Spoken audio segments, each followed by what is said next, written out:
தாவீதை அப்பா ஒரு விதமாய் பார்த்தார், அண்ணன்மாருங்க ஒரு விதமாய் பார்த்தார்கள், சாமுவேல் ஒரு விதமாய் பார்த்தார். இவர்கள் எல்லாரும் தாவீதை பார்த்த விதம் எப்படின்னா, இவன் இஸ்ரவேலின் ராஜாவாவதற்கு இவன் தகுதி இல்லாதவன். நல்லா கவனிங்க.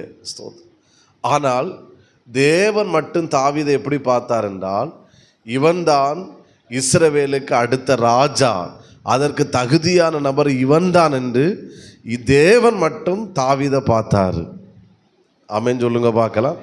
அப்போ நான் முதல்ல ஒரு காரியத்தை இப்படி சொல்லுகிறேன். தேவன் பார்க்கிற விதத்தை குறித்து தான் நான் சில காரியங்களை சொல்கிறேன். தேவன் உங்களையும் என்னையும் எப்படி பார்த்தார் என்றால், இந்த உலகத்தில் உள்ள எல்லாரும் பார்க்கிறது போல கர்த்தர் நம்ம என்ன செய்யலை, பார்க்கலை. ஆமென், ஸ்தோத்திரம். ஒரே வார்த்தையில் சொன்னோம்,